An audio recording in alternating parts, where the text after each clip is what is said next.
ঘরের মেয়ের বিদায়ে বিষণ্ণ বাংলা। বাপের বাড়ি ছেড়ে কৈলাসে পাড়ি দিয়েছেন উমা। দশমীর পর একাদশীতেও নিরঞ্জন। একাদশীতে দেবী বরণ, সিঁদুর খেলা, ঢাকের বোল, ধুনুচি নাচে বিসর্জন। একাদশীর সকালে বাবুঘাটেও তৎপরতা, ঘাট পরিষ্কারে তৎপর কলকাতা পুরসভা। কি ছবি, সেখান থেকে সরাসরি রয়েছেন সান্নিক। সান্নিক, কলকাতা পুরসভা কতটা তৎপর ঘাট পরিষ্কারে? আজও কি নিরঞ্জন হচ্ছে?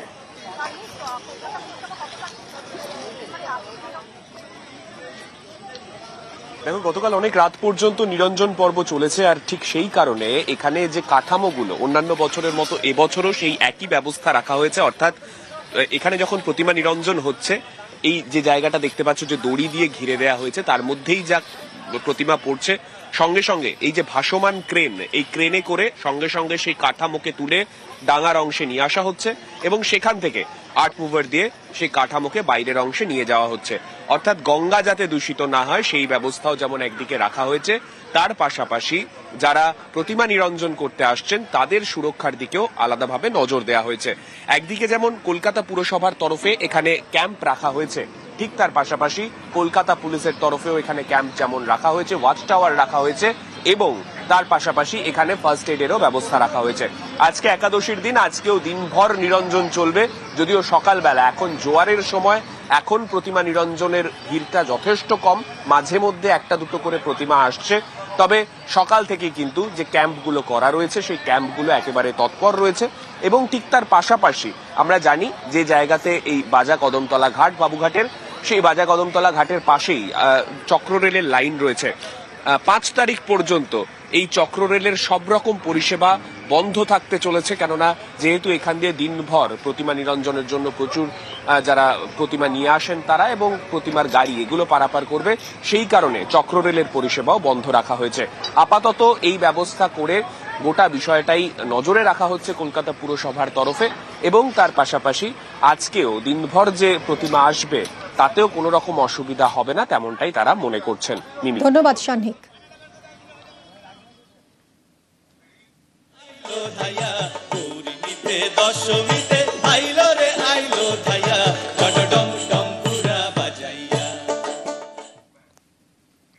রাজবাড়ী বনেদি বাড়ি থেকে বারোয়ারি, খাঁ খাঁ করছে দুর্গা দালান, তবুও হেসে খেলে সিঁদুর খেলে মাকে বিদায়।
দশমীতে এক অদ্ভুত খেলায় মেতে থাকে বাঁকুড়ার জয়পুরের বৈতল গ্রাম।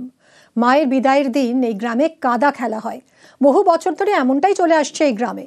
গ্রামবাসীদের বিশ্বাস, কাদা মাখা জল গায়ে ঢাললে নাকি সব রোগ সেরে যায়। কাদা খেলতে হাজির হন 8 থেকে 80, চলে দেদার হই হুল্লোড়।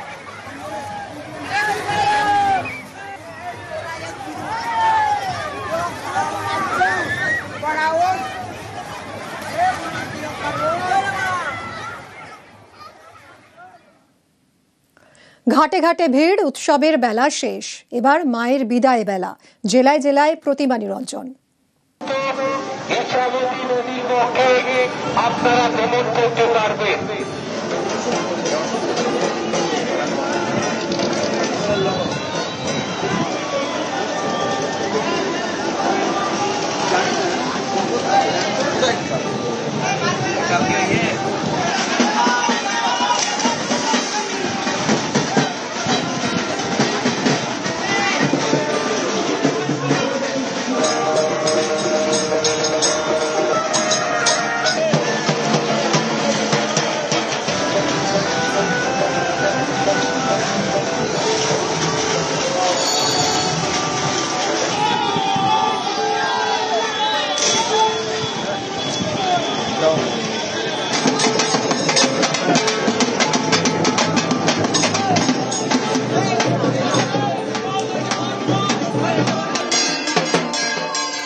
দার্জিলিংয়ে টয় ট্রেনে বিসর্জনের শোভাযাত্রা। নৃপেন্দ্রনারায়ণ বাঙালি হিন্দু হলের পুজোয় এই উদ্যোগ। দার্জিলিং স্টেশন থেকে টয় ট্রেনে 12 কিলোমিটার দূরে রংবুলে প্রতিমা নিয়ে যাওয়া হয়। ঘুম বাতাসিয়া লুপ হয়ে রংবুলে নিয়ে যাওয়া হয় প্রতিমা।